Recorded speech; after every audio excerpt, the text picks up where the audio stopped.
joljole e jagaragal hammadi arti pettoji o tawri bammakko maayi te ko on goto hulno nden on maayi tan hammadi salti aynoyde baali ɗo rewno fof o woppi baali maayi ha laaɓi o wonti nalanke wuuro jamma fof ko hirde hesere nden kaw makko nani no wayi joni ni wonde o boni o gollata o wonti coolo o woppi baali mabɓe maayi ha laaɓi on ummi wuuro mumen ari wajade mo o noddi hammadi o wi baɗam ara jawten seeɗa sabu lelawal ɓerɗe ko haaldude kadi neɗɗo dañiranno wandu koso sawru mum saggitana ɗum jinmi wiide ko mi nani ko mbadduɗa e nene ma ko mettimo ko bamma maayi a woppi baali fof maayi ha laaɓi koɓe paggino e nder duuɓi on gonti wasde kono andu yumma ko rokka waja baaba ko rokka waja kono sembe ma so rokkima wajatama so sagara heeɓi hakkille cellal heeɓi hunde fof sabu ko cellal woni afongal heddi ko golle keɓa Allah ina wawi hokkude mo tumbuɗo kono hebbinde nde koye ma waɗɗi ko seeɗa mi maaya heɓata hunde ko gonga Allah ina arsukina mo tampanani dañal kono ina hersa soynude tampanɗo dañal ko ɗum waɗi tallotogal moƴƴata kadi jawdi ndi keɓɗa e warñede ma ina dagni fulɓe mbi so dammuɗi gueɗu cohima yeeso ma ko coftirgal warñede soktata giɗam andu jawdi so wonani maccuɗo ma ina gollanma tan waɗata maccuɗo aɗa gollana woɗɓe waɗi noon jawdi ko coftirgal aduna ɗo ngal naari fof udditto hayso koye ɓerɗe añɓe ko ɗum waɗi goto fof ina ɗaɓɓa ngal saabu jogade ngal tan yoni ɓayre kono heɓata ngal ko muñal e warñede mbaɗam so aɗa yiiɗi welde ƴiƴam jogo jawdi saabu yimɓe ko duute jurata ko ɗo nafoore mumen ala ko ɗum waɗi lawol galle gal fomuro so ɗigganine maytata a yejjiri fulɓe ne mbiya ɓiɓɓe galo gihitto mbaɗɗu koye keeseje e tenkol waɗi ɗum ko jawdi so ngalu suurima e galle gille mbiɗuma woppata kam ɗo so basal naatiri damal gille jaltira henorde ko ɗum waɗi fulɓe ina mbiya woto neɗɗo salo debbo mum wawa ɗum kono yo salo hirande mum wawa ɗum woto koyɗe ngoore ko duwaw mawɗo o haali haw tampi kono tawi hammadi ko jooliɗo ha gasi ko wagginte ɗum ko fof ko dow rewi ɗum nofru ndu nanata so wona jimol ɓernde nde yiyata so wona ko fa hen nalankago tan hammadi welni wuuro tan ha wayno jumri jamma fof ko hirde hesere e jimol kesol guila ɗo sehilaɓe bandiraɓe pelannomo ina mbajomo ha tampi goppi ɓe nanguirimo ko neɗɗo basaɗo hankkadi ko ma jomiraɗo yoltamo tan kono ko jooliɗi saabu niidi bewre o nehandi bonnimo ha o anda ko nafatamo saahu miijo darnude galle bammakko o diwna miñiraɓe makko ɓe kadi bandiraɓe makko ɓe jiiɗa ko yimata ko ala ko haali ko amata e galleji fasɓe makko ko kono koɓe goyanta hammadi ko ɗum o ñaƴƴirta ɗo jiiɗa hammadi fof ina lombi e nder cooloji ina welna ñalɗi mumen o natti hay artude e nder galle mumen ɗo nani yangi ina waɗa e guure ɓaɗiɗe he fof o wakkoto hoddu makko o yaha noritoyade ombo hoɗana mawɓe ombo yima ombo amana rewɓe suhaɓe guila ɗo yimɓe gandanomo haaɓe gandimo o wawi hoddu e ñañoru ha yimɓe mbatti wiide ko jinni jangguini mo guila ɗon hoodere makko fuɗɗi ngabbude e hakkude koode nalankoɓe lolluɓe guila omo famɗi ñalɗi ina jiilo inde makko ina ɓeydo towde hande jokkodiri e nalankago o lolliri jikkiri jommolo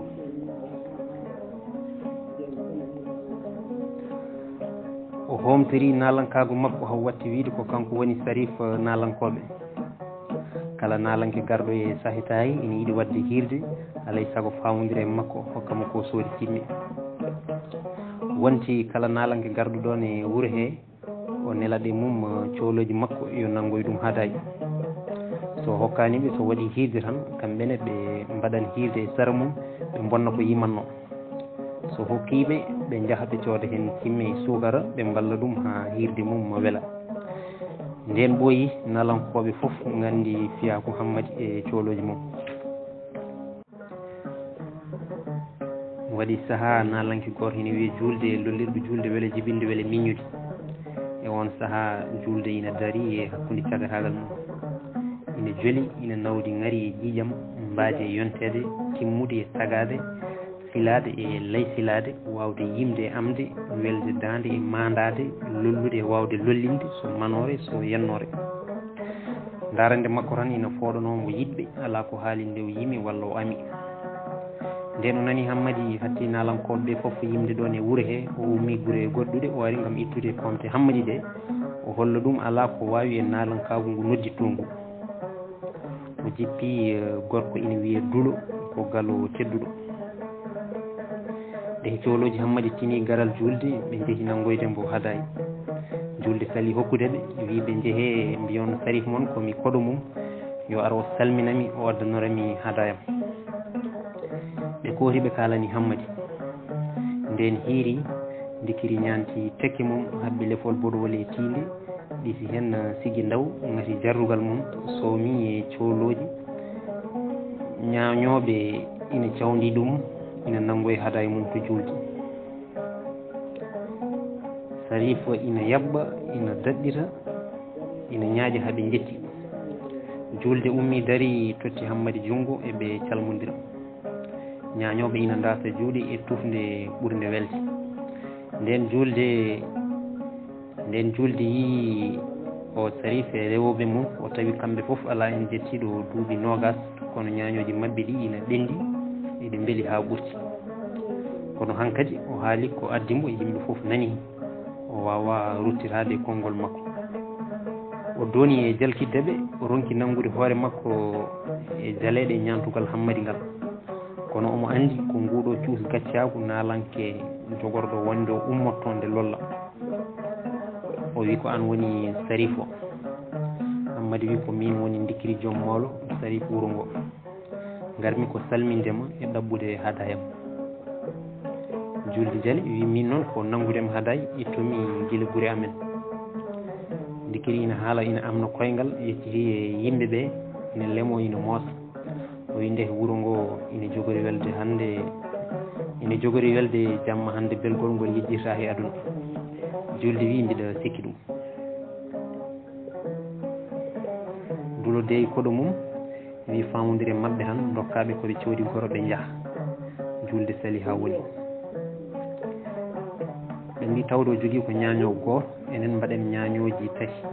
cuɓuɗen bacce aali e ngalo mbondi e guelel guurowo ɓuri wawde ñañde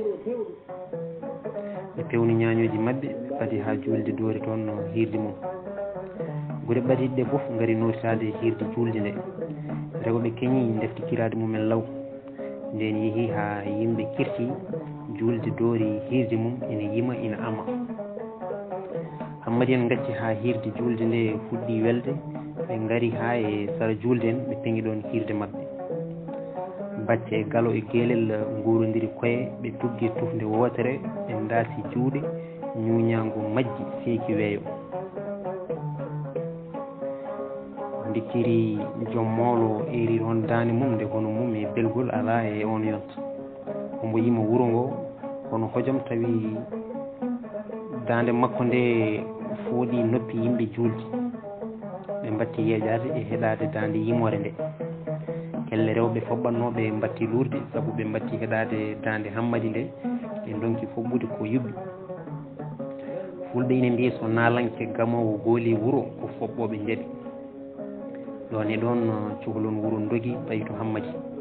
julde eti fottude ɓerɗe yeeɓoɓe mum ronki ha woni heddi yimɓe ɓe ina gummoro goto goto ina payi to Hammadi haaɓe gasi heddi julde ñañow mum e yimɓe galle tan ina jooɗi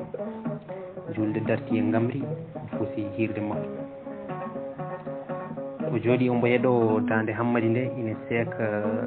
deƴre jammagu e belgol ɓurtugol ina jengga tan dande nde ina ɓeydo towde welde ɓe pooli julde polgu bongu nde wendu guinta tawi o dogi o ɓenni guure goɗɗe ɓe cikkima julde yetno wuuro ngo Hammadi wi so yennigo mami yennumo jennol o wonta jar hunde e aduna ala ko haali nalankagu ngu nodditto ngu duuɗo polgu nana e leydi he fof wonde Hammadi Kooli julde ko ɗo ñeeñɓe nalankoɓe fof kulti Hammadi o tabirini hoore makko e nder ñeeñɓe e nalankoɓe garɗo e diwan he fof ko ma famodire makko wonti jombajo fof mo Hammadi arani e dewgal mum wayata ɗum kono waɗani yangue ni hawri e ɗin duuɓi guura ina heewi e leydi he e se ina weeɓi pittali ina belti ɓerɗe ina pooɗe ni weltare leydi fof ko suroji e duusoji yimɓe fof ko suhaɓe goto fof ina welno aduna mum ɗo wuure ina woodi kono ɗo maaye ala saabu diine ina lohi e nokku he ha ko ɓurti yimɓe fof ko bewɓe waɗi goto e ñalawmaji weltare huɓtidini leydi ndi fof no cincirɗe nangue huɓtidinirta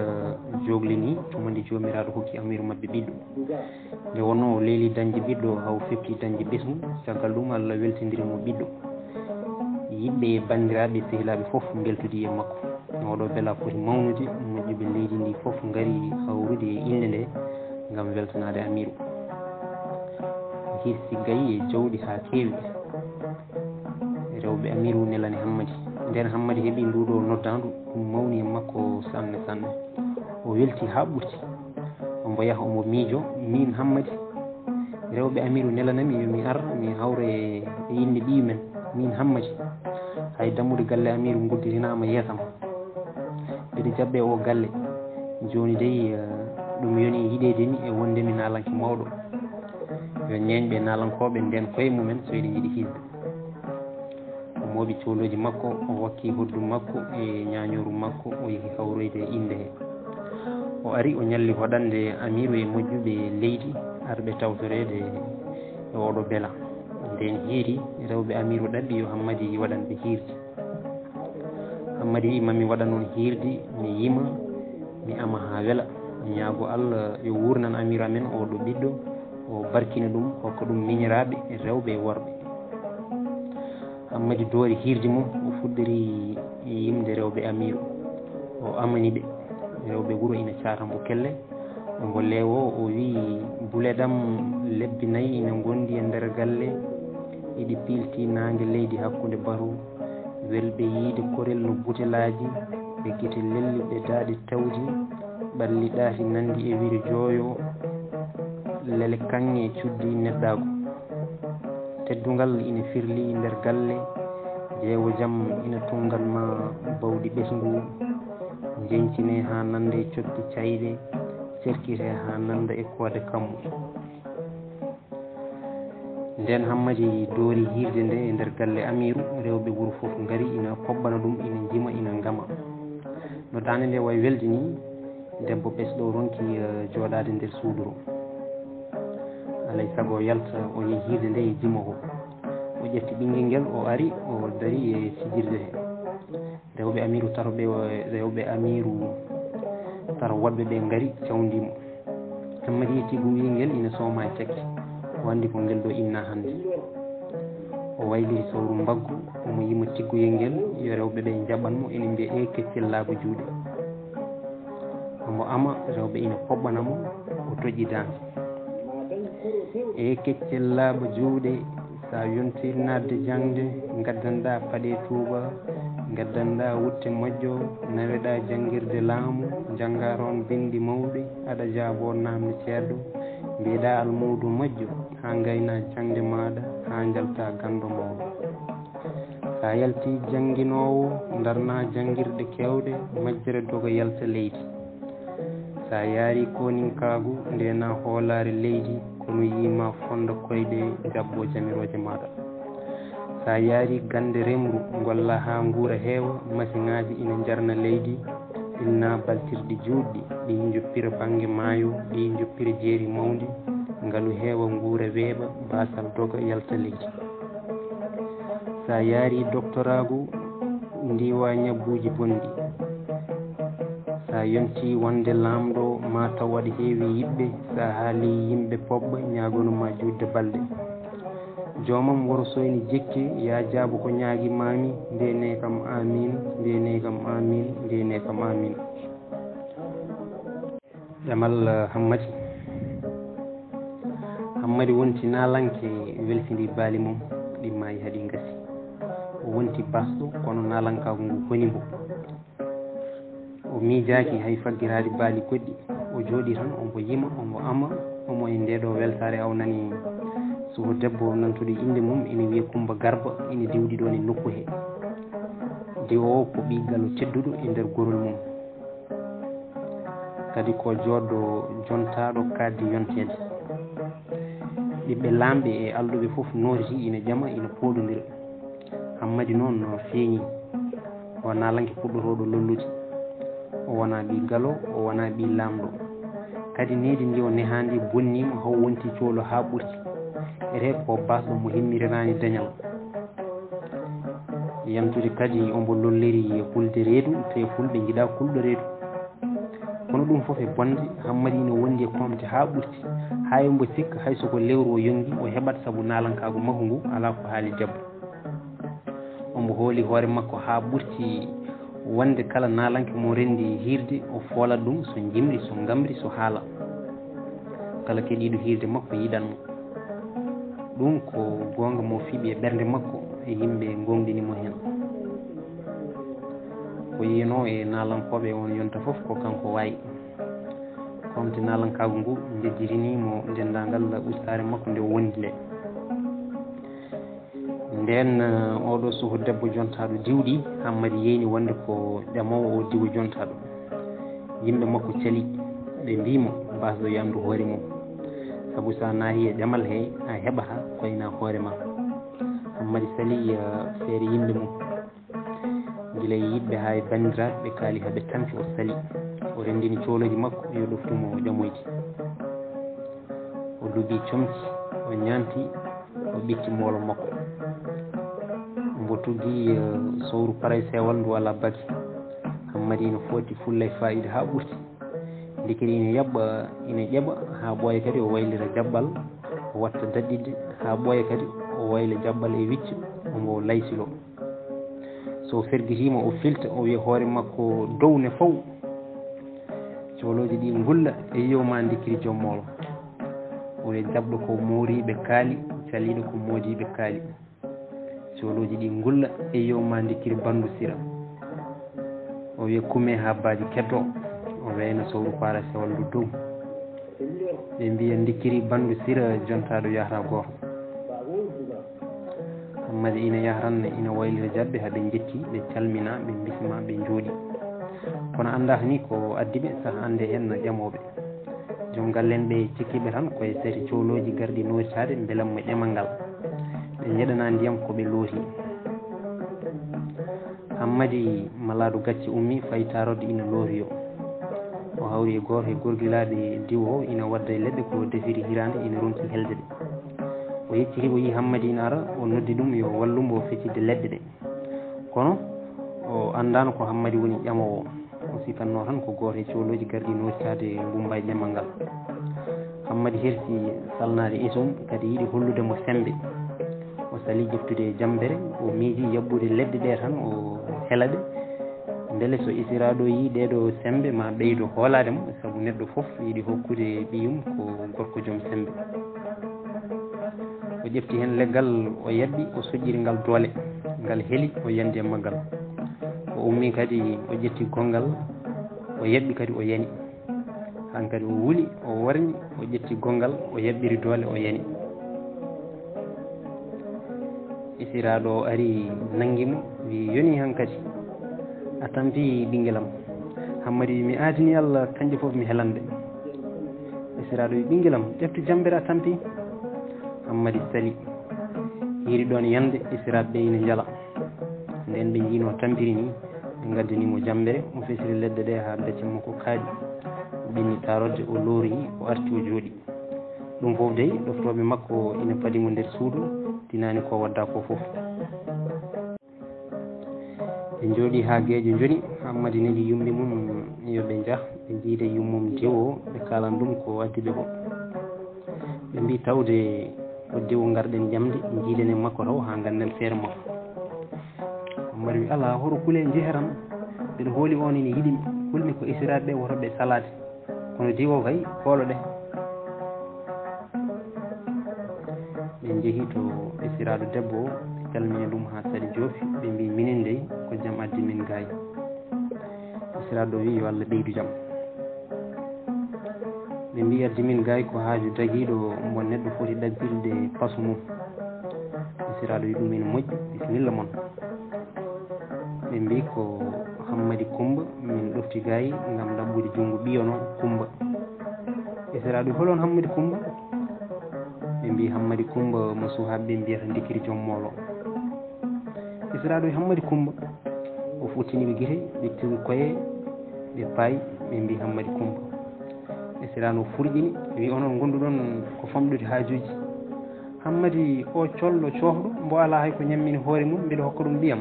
kaale ko amnoto ɓe turi tan eɓe ñiɗɗini ɓe mbi eɓe jaabo ɓesiraɗo taƴi konngol maɓɓe wi ayi de mbiɗa mooli Allah woto kalane kam ɗo hay konngol so oɗon jogui haaji gummoɗon jahon min mbiɗa jagga ɓiyam mbiɗa hokka o coolo colɗo cooh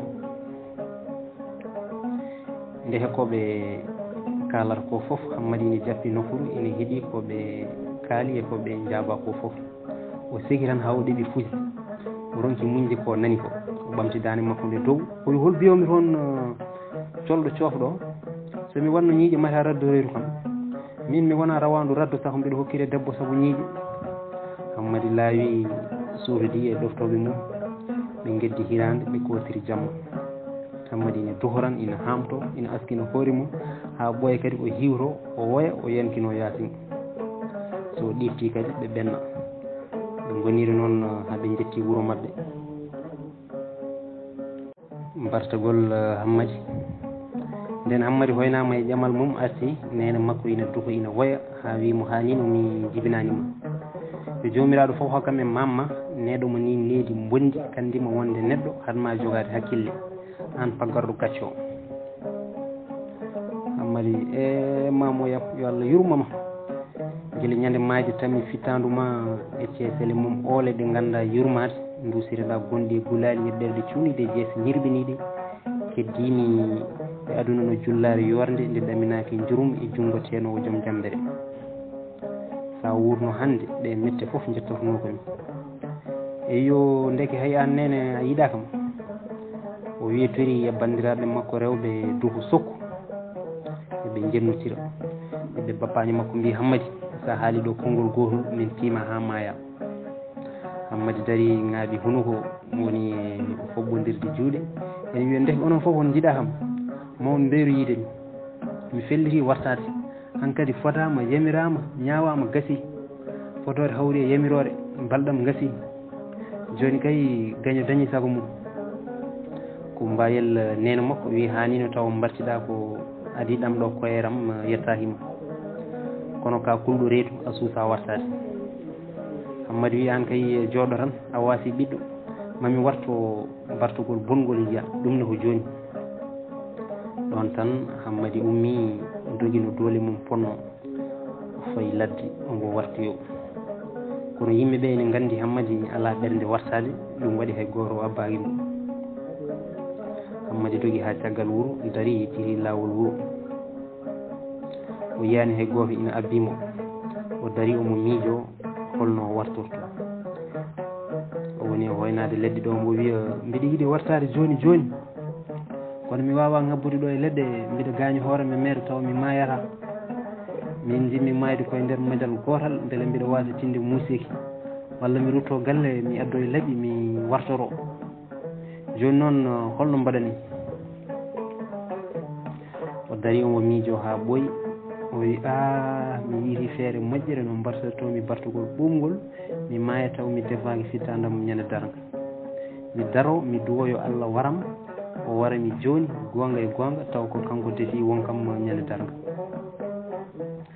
Hammadi ine darino e nangue heptoye ɓuuɓe e jooɗi ferli hucciti funnague ine duwoyo Allah war ɗum o wi e joomam waram e joomam waram poftinami e nde tampere gurdam e basal e agnete e joomam hande guiɗo alana kam e leydi jurmo mayɓe limtami e mabɓe poftinami Hammadi ine turi hoore tan ine duwo ndehe malaɗo gacce tinani lekki ki jooɗi e less mum ki woni koye yande hendu soyi tan lekki ki ngaƴƴi o ɓamti hoore o yiiƙi wuuro tan o girñiki o dogi o daroyi fof o hoyni asaman o ɓiñi ɗum tondu o wi Allah ko ɗum nde mbawɗa ko ñaagade duwaw bonɗo o warde ganji kono wona hokkude jawdi walla fartange e jamal.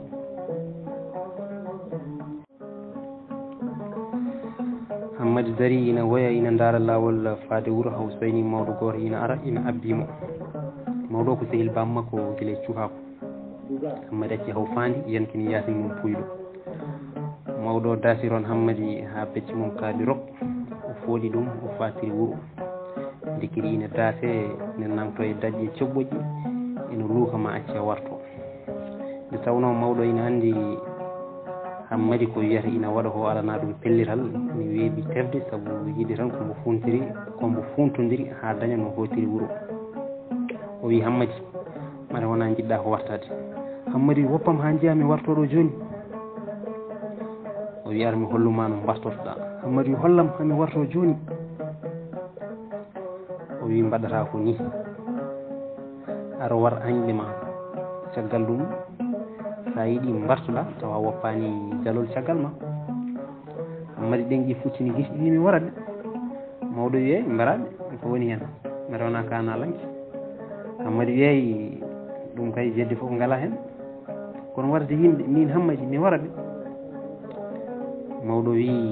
joni ar mi haalanma no mbaɗata ha mbaraɗe mbaɗata ko ngara ko hen wuuro so nangue muti mbaɗa hirde jennaɓe kamɓe e isiraɓe maɓe e kabɗaɓe foof bonna inde mabɓe ha aduna foof nana